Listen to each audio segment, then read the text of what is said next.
Episode की शुरुआत में हम दो पक्षियों को देखते हैं जो पेड़ की डाली पे बैठे हुए होते हैं। तभी हम एक सांप को देखते हैं जो धीरे धीरे इनकी तरफ बढ़ रहा होता है। इसके बाद ये उसके पास पहुंच के उसको खाने की कोशिश करता है। इसके बाद हम एनर को देखते हैं जो अपनी पूरी ताकत से पेड़ों के जड़ों को खींच रहा होता है। इसके बाद आगे हम देखते हैं उस सांप को कुछ भी नहीं मिलता, वो पक्षियां यहाँ से भाग जाती हैं और सांप को मिलता है ठेंगा। आगे हम देखते हैं एनर की मदद कर रहा होता है थॉरफिन और एनर अपनी पूरी ताकत से खींच रहा होता है, लेकिन कुछ फर्क नहीं पड़ रहा होता। एनर अपनी सारी ताकत का यूज करके बड़े ही जोरों से खींचने लगता है और बोलता है अब निकल जा कमीने कहीं के। तभी थॉरफिन बोलता है एनर जरा रुको, मुझे लगता है कि हमें थोड़ा और खोदना चाहिए। इसके बाद एनर शांत होता है और ये दोनों मिलके खोदना शुरू करते हैं और फिर से कोशिश करते हैं निकालने की, लेकिन फिर से निकाल नहीं पाते। इसके बाद ये फिर से खोदते हैं और फिर से निकालने की कोशिश करते हैं और बहुत मशक्कत करने के बाद जाके ये निकाल पाते हैं उसे। इसके बाद एनर बोलता है हमें एक घोड़े की जरूरत है, बिना घोड़े के हम ये काम नहीं कर सकते। उन्होंने हमें लकड़ियां निकालने के लिए घोड़ा दिया था, तो अब क्यों नहीं दे सकते। इसके बाद थॉरफिन बोलता है उन्होंने हमें घोड़ा नहीं दिया था, उन्होंने अपना काम हमसे निकलवाया था। तुम क्या करना चाहते हो एनर? मैं सोच रहा था कि हम थोड़ा सा पेड़ और काट लें, बाद में जाके फील्ड को तैयार करें। और तब एनर बोलता है कि नहीं, मैं उनसे जाके फिर से बात करूंगा, चाहे इसमें मेरे समय की बर्बादी ही क्यों ना हो। इसके बाद ये उनसे मिलने के लिए जाते हैं, जहाँ पे एक बंदा बोलता है तुम्हें समझ में नहीं आता, नहीं का मतलब सिर्फ नहीं होता है। तब एनर बोलता है कि हमने पैटर की परमिशन ली है। और तब ये बोलता है कि पैटर वो जो पहले स्लेव हुआ करता था, चाहे कुछ भी हो जाए मैं तुम्हें घोड़ा नहीं दे सकता। हम घोड़ों का इस्तेमाल करते हैं अपना काम करने के लिए और तुम्हारे लिए मेरे पास कोई खाली घोड़ा नहीं है। तभी यहाँ पे बैजर आ जाता है और बोलता है हे स्लेव, तुम अपना टाइम बर्बाद कर रहे हो, जाओ जंगल में जाओ और अपना काम करो। इसके बाद थॉरफिन हेलो बोलता है, लेकिन एनर कुछ भी नहीं बोलता और बैजर उसके सामने हो जाके बोलता है कि मैंने सिर्फ एक हेलो सुना, क्या तुम मुझसे हेलो भी नहीं कह सकते?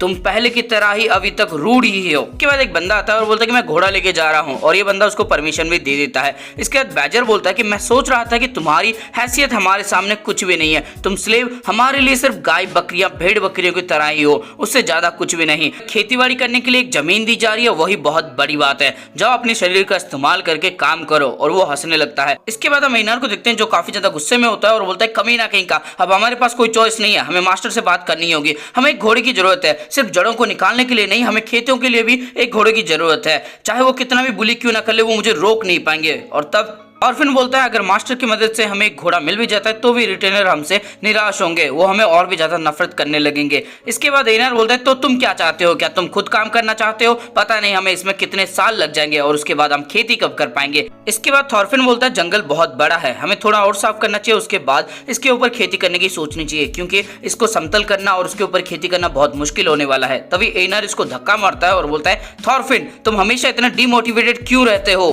क्या तुम आजाद होना नहीं चाहते? चाहे कुछ भी क्यों ना हो जाए, हम खेती करेंगे और उसके बाद जो अनाज हमें मिलेगा उसको हम मास्टर को बेच देंगे और उसके बाद अपनी आजादी खरीद लेंगे, और इन सब के लिए हमें एक घोड़े की जरूरत है। इसके बाद थॉरफिन थोड़ा सा रुकता है और बोलता है कि तुम्हें पूरा खाना भी नहीं मिलता, उसके बाद भी तुम्हारे पास बहुत ही ज्यादा ताकत है। और तब एनर बोलता है गांडू कहेंगे, तुम्हें अभी ताकत की पड़ी है क्या? तुम्हारे पास ताकत नहीं है? तभी कोई बंदा बोलता है कि अब मैं समझा कि तुम क्या बातें कर रहे हो। और तब हम देखते हैं खेत के अंदर एक बूढ़ा इंसान होता है जो अपनी कमर को ठीक करता है, मतलब बैंड होके काम कर रहा होता है ना, तो कमर में काफी दर्द होता है, तो कमर को ये ठीक करता है। उसके बाद बोलता है कि खेत के अंदर आ जाओ, इतनी दूरी से मैं तुमसे बातचीत नहीं कर सकता, लेकिन जरा ध्यान से आना, कहीं मेरी खेती बर्बाद मत कर देना। इसके बाद एनर इस बूढ़े के पास जाता है और बोलता है कि कहिए मैं आपकी कैसी मदद कर सकता हूँ। ये बूढ़ा पूछता है कि तुम्हारा नाम क्या है, और दोनों अपना नाम बताते हैं। इसके बाद ये बूढ़ा बोलता है कि मैं तुम्हें दूंगा। और तब एनर बोलता है कि क्या देंगे आप? और ये बोलता है कि एक घोड़ा, तुम्हें एक घोड़े की जरूरत है ना। इसके बाद एनर काफी ज्यादा खुश हो जाता है और बोलता है क्या सच में आप देंगे? आपकी बहुत बड़ी मेहरबानी होगी, लेकिन आप कौन है? मैंने आपको पहचाना नहीं। इसके बाद हम थॉरफिन और एनर को देखते हैं जो इस खेत के अंदर से जितने भी पत्थर होते हैं और कूड़ा होते हैं उन सबको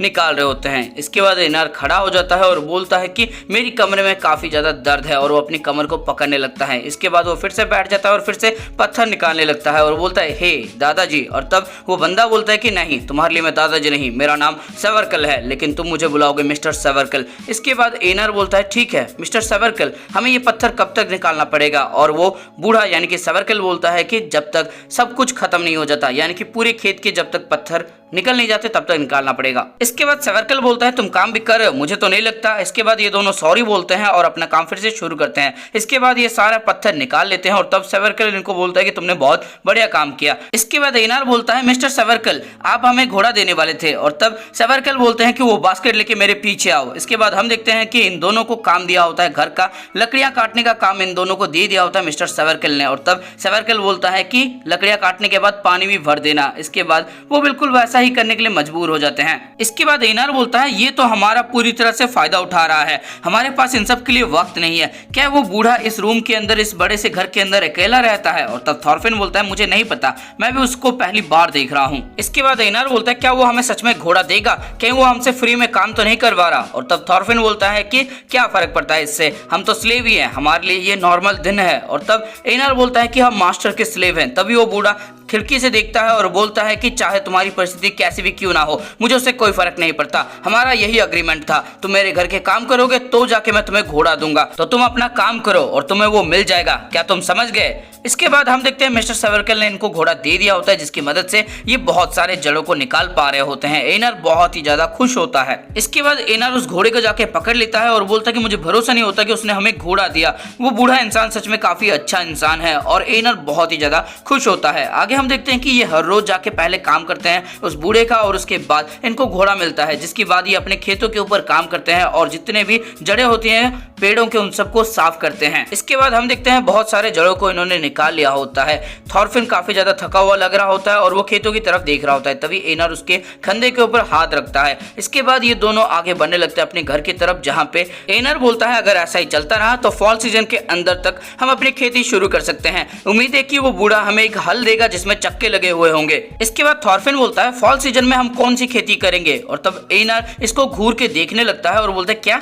ऑब्वियसली हम गेहूं की खेती करने वाले हैं। और तब थॉरफिन बोलता है अच्छा तो फॉल सीजन में गेहूं की खेती करते हैं। और एनर बोलता है क्या तुम्हें नहीं पता? क्या तुमने फार्म में कभी काम नहीं किया इससे पहले? और तब थॉरफिन बोलता है नहीं, मैं जिस जगह से आया हूँ वहाँ पे कोई भी खेती नहीं करता और मैंने बचपन से ही जंग में काम किया है। इसके बाद एनर काफी ज्यादा हैरान होता है और बोलता है कि एक जगह जहाँ पे खेती नहीं होती, और वो हंसने लगता है और बोलता है कि अगर मेरी बहन और मम्मी ये बात सुनते तो वो भी काफी ज्यादा शॉक हो जाते। वैसे तुम्हें खेती की परवाह करने की जरूरत नहीं, मैं सब कुछ संभाल लूंगा, मैं इसमें प्रोफेशनल हूँ। और तब थॉरफिन बोलता है ठीक है। इसके बाद दूर से बैजर बोलता है हे स्लेव, ये घोड़ा तुमने किसकी परमिशन से लिया? और इसके बाद एनर धीरे से बोलता है कि लो ये फिर से आ गया। और थॉरफिन हेलो बोलता है। इसके बाद बैजर इनके करीब आने लगता है और तब एनर बोलता है कि हमने ये बिना पूछे नहीं लिया है, ये हमें मिस्टर सेवर्कल ने दिया है। इसके बाद बैजर बोलता है कि कौन, किसने दिया तुम्हें? और तब एनर बोलता है कि मिस्टर सेवर्कल ने, जो इस रोड के नीचे की तरफ रहते हैं। इसके बाद बैजर बोलता है कि झूठ मत बोलो, यहाँ पे कोई सेवर्कल नहीं रहता,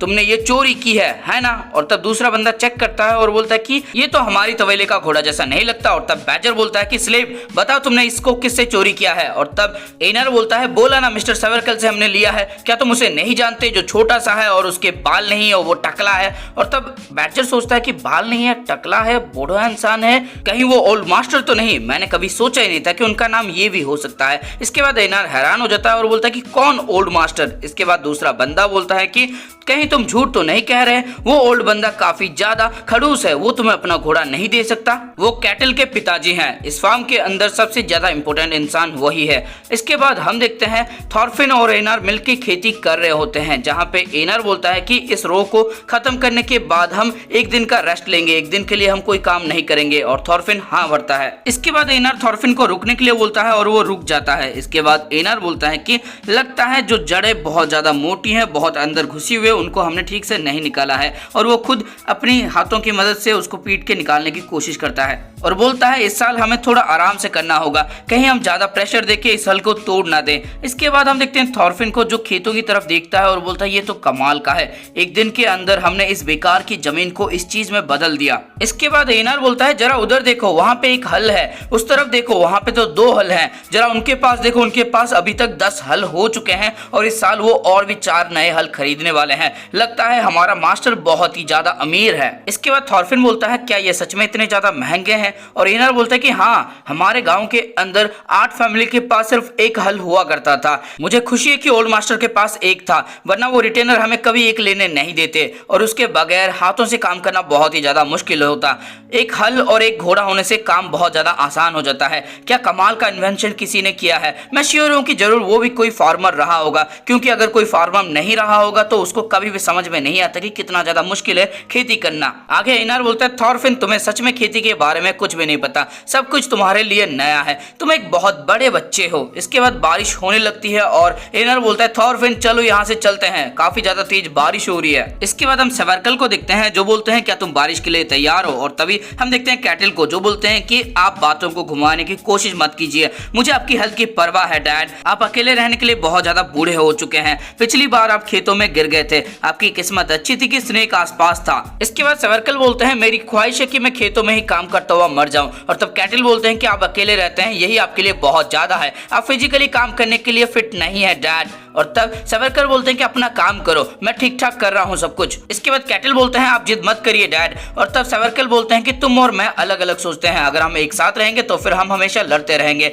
और इसके बाद कैटल बोलते हैं क्योंकि आप बहुत ज्यादा जिद्दी हैं डैड। इसके बाद एनर बोलता है कि अभी हम अंदर नहीं जा सकते। इसके बाद कैटल बाहर आते हैं और बोलते हैं डैड जो मैं कह रहा हूँ उसके बारे में जरा सोचिएगा। इसके बाद ये इन दोनों की तरफ देख के बोलते हैं कि तुम दोनों यहाँ पे क्या कर रहे हो। ये दोनों एक साथ हेलो बोलते हैं। और तब कैटल बोलते हैं कि डैड आप अपनी मर्जी नहीं कर सकते, ये सब मेरे स्लेव्स हैं। इसके बाद कैटल यहाँ से चले जाते हैं और ये दोनों सर्कल को देखने लगते हैं। इसके बाद सर्कल अपना खाना का स्वाद चखते हैं और बोलते हैं कि तुम दोनों भीग चुके हो, जब तक तुम यहाँ पे हो तुम अपना कपड़ा सुखा सकते हो। और वो खाना और थोड़ा पकाने लगते हैं। इसके बाद ये दोनों अंदर की तरफ जाते हैं जहाँ पे एनर बोलता है कि वॉश बेसिन कहाँ पे है, लेकिन तभी उसको कुछ दिखाई देता है और वो घबरा के पीछे आ जाता है। और थॉरफिन बोलता है कि क्या बात है। और तब एनर बोलता है कि स्नेक यहाँ पे है। और हम देखते हैं कि सच में एक स्नेक होता है, मतलब वो बंदा वाला स्नेक होता है जो सो रहा होता है, वो भी घोड़े बेच के। थॉरफिन बोलता है कि यहाँ पे क्या कर रहा है। और एनर बोलता है कि वो तो काफी ज्यादा गहरी नींद में है, इसके अंदर कोई गड़बड़ी है क्या, ये तो पूरी तरह से फैल के सोया हुआ है। तभी हम देखते हैं स्नेक को जो कुछ सूंघता है और उसके बाद अचानक से उठ जाता है और सीधा दादाजी के पास जाके बोलता है कि इस बार मैं आपको अकेला खाने नहीं दूंगा। इसके बाद सर्कल बोलते हैं तो तुम उठ गए। इसके बाद स्नेक देखता है थॉरफिन और एनर की तरफ और बोलता है कि तुम यहाँ पे क्या कर रहे हो, कि तुम मेरे बेड के पास चोरी के लिए तो नहीं आए थे। इसके बाद ये दोनों इसको गुड मॉर्निंग बोलते हैं। इसके बाद सर्कल बोलते हैं तुम किसी काम के नहीं हो, तुम सिर्फ खाने के वक्त उठ जाते हो, तुम्हें शर्म नहीं आती, तुम इतने बड़े हो चुके हो लेकिन उसके बाद भी बिना काम किए सिर्फ खाते रहते हो। इसके बाद स्नेक बोलता है चुप हो जाओ दादाजी, चोर रात को आते हैं, खेत इतना शांत इसलिए रहता है क्योंकि हम लोग रखवाली कर रहे होते हैं उसकी, और इसीलिए मुझे खाने में कोई भी शर्म नहीं है। इसके बाद सर्कल बोलते हैं कि तुम और रखवाली करते हो, तुम सिर्फ लड़कियों के घरों में ताकाझाकी करते हो। और स्नेक बोलता है कि हाँ हम ताकाझाकी करते हैं ताकि कहीं वो चोरी ना हो जाए। इसके बाद ग्रैंडपा बोलते हैं कि तुम हमेशा कोई ना कोई बहाना ढूंढ ही लेते हो। और स्नेक बोलता है बिल्कुल आपकी तरह। इसके बाद स्नेक थॉरफिन और एनर को बोलता है कि हे तुम दोनों वहां पे क्या कर रहे हो, यहाँ पे आओ और खाना खाओ। जिसको सुनने के बाद एनर काफी ज्यादा शॉक में चला जाता है। इसके बाद एनर बोलता है क्या तुम श्योर हो। और तब स्नेक बोलता है कि हाँ ये फूड ज्यादा फैंसी नहीं है, तुम्हें शर्म करने की जरूरत नहीं है। और तब सर्कल बोलते हैं तुम्हारी हिम्मत कैसी हुई ऐसा बोलने की। और आगे वो बोलते हैं कि आओ बैठो, तुमने आज दिन भर काम किया है इसलिए तुम्हें खाने का हक है। इसके बाद ये सब बैठ के खाना खाते हैं। इसके बाद एनर बोलता है कि सच में खेतों में चोर आते रहते हैं। और तब स्नेक बोलता है कि हाँ हमेशा वो गेहूं शुअर और बाकी सब चीजों को चुराने के लिए आते रहते हैं, कुछ के पास तो हथियार भी होता है, उन्हें पीटना और पकड़ना ही हमारा काम है, हम यहाँ पे खाली नहीं बैठते, हम काम करते हैं। इसके बाद सर्कल बोलते हैं जितना वो चुरा के लेके जाते उतना तो हम तुम्हें पे कर देते हैं। और तब स्नेक बोलते हैं कि आपको पता है कि किसी को किस तरह से गुस्सा दिलाना है। इसके बाद सर्कल बोलते हैं कि हमें तुम्हारी मदद नहीं चोरों को पकड़ने के लिए, हम नॉर्डिक मैन्स हैं, हमें तलवार और भाला चलाना अच्छी तरह से आता है। इसके बाद स्नेक बोलता है कि अच्छा आप कह रहे हैं कि आप इस उम्र में फाइट करना चाहते हैं। इसके बाद सर्कल बोलते हैं स्नेक ज्यादा बनो मत, तुमसे अच्छे फाइटर यहाँ पे पहले से ही मौजूद हैं। और तब स्नेक बोलते हैं कि मैं तो बस आपकी हेल्थ की चिंता कर रहा था दादाजी। और सर्कल बोलते हैं कि तुम्हें मेरी चिंता करने की कोई जरूरत नहीं। और तब स्नेक बोलता है ज्यादा गुस्सा मत करिए, कहीं आप फिर से ना गिर जाएं ग्रैंडपा, चाहे आप जितना कुछ भी क्यों ना कह ले, लेकिन इस फार्म को सुरक्षित रखने के लिए जितने लोग हैं वो काफी कम है, मेरे पास 13 लोग हैं, वो कम है। अगर 50 या 60 लोगों की एक टुकड़ी आ जाती है, अटैक करती है हमारे ऊपर, तो वो आसानी से इस फार्म को जीत सकती है। क्यों मैं सही बोल रहा हूँ ना थॉरफिन। और तब थॉरफिन थोड़ा सा रुकता है और बोलता है कि नहीं मुझे इसके बारे में कुछ नहीं पता। इसके बाद सर्कल बोलते हैं कि चोरों को छोड़ के यहाँ पे कोई और आता ही नहीं है। और तब स्नेक बोलते हैं कि आपको नहीं पता, अगर एक बार हो जाएगा तो फिर उसको रोका नहीं जा सकता। इसके बाद सर्कल बोलते हैं कि तुम्हें इसकी चिंता करने की जरूरत नहीं, अगर ऐसा कुछ होगा तो फिर मैं रोते हुए तुम्हारे पास नहीं आऊंगा। इसके बाद एनर बोलता है कि चोरों को छोड़ के और कोई यहाँ पे क्यों नहीं आ सकता। और तब घूर के देखने लगते हैं सर्कल इसको और ये बोलता है कि मुझे माफ कर देना। और तब सर्कल बोलते हैं किंग हराल्ड की वजह से हर 2 साल में एक बार कैटल फैमिली बहुत सारा गिफ्ट भेजती है किंग हराल्ड को ताकि वो हमारी सुरक्षा कर सके, लेकिन ये सब बेवकूफी है। शांति को खरीदना पैसे देके ये बेवकूफी है। इतना ज्यादा जमीन रखने का क्या फायदा जब हम खुद उसको सुरक्षित ना रख पाए। इसके बाद स्नेक बोलता है कि अच्छा जेलिंग से उनको आने के लिए कितना टाइम लग जाएगा, सच बताऊं तो हम ही इस फार्म को सुरक्षित रखते हैं। इसके बाद सर्कल बोलते हैं तुम जितना ज्यादा पैसा कमाओगे उस हिसाब से तुम्हें उतना ही ज्यादा डर लगेगा उसको खोने का। ज्यादा पैसा बदकिस्मती लाता है, जितना ही ज्यादा तुम पैसा कमाओगे उतना ज्यादा तुम्हारे तुम्हारे अंदर डर रहेगा और इस डर की वजह से तुम कुछ पैसे खर्च कर दोगे ताकि तुम अपने पैसे को बचा सको, जिसकी वजह से तुम्हें और भी ज्यादा पैसा कमाना पड़ेगा। मेरे बेवकूफ बेटे को कब ये समझ में आएगा कि ये सब बेकार है। इसके बाद स्नेक बोलता है कि आपका बहुत हो गया, आपको लेक्चर देना बहुत ज्यादा पसंद है ना। और ये बाहर की तरफ देखता है और बोलता है बारिश भी रुक गई है, तो फिर मेरा टाइम आ चुका है रखवाली करने का। इसके बाद सेवरकल बोलते हैं कि ठीक है, वापस कभी मत आना। इसके बाद स्नेक घूर के देखने लगता है सेवरकल की तरफ और उसके पास जाके बोलता है कि लेकिन आप मुझे मिस करते हो ना। इसके बाद सेवरकल चिल्ला के बोलते हैं कि भाग जाओ यहाँ से। इसके बाद हम देखते हैं थॉरफिन और एनर रोड के ऊपर चल रहे होते हैं, जहाँ पे एनर बोलता है कि वो दोनों काफी ज्यादा अजीब हैं। सच बताऊं तो वो दोनों बाप बेटी की तरह लगते हैं। और तब थॉरफिन बोलता है कि आज मैंने बहुत कुछ सीखा। और इसके बाद एनर बोलता है कि तुम्हारे लिए बहुत अच्छा है बड़े बच्चे। और तब थॉरफिन बोलता है कि मुझे इस नाम से मत पुकारो। और वो खेतों की तरफ देखने लगता है और सोचता है कि ज्यादा पैसा। इसके बाद हम कुछ दिनों बाद का सीन देखते हैं, जहाँ पे थॉरफिन और एनर अपने खेतों में काम कर रहे होते हैं। थॉरफिन अपने हाथों से गेहूं के जो बीज होते हैं उनको फेंक रहा होता है। तभी एनर बोलता है कि तुम्हें थोड़ा और ज्यादा फेंकना चाहिए। और थॉरफिन बोलता है लेकिन हमारे पास इतना ही है। इसके बाद एनर बोलता है कोई बात नहीं, जितना तुम पकड़ सकते हो उतना अपने हाथों में पकड़ो और उसको फेंको, अपने दोस्त के ऊपर भरोसा रखो।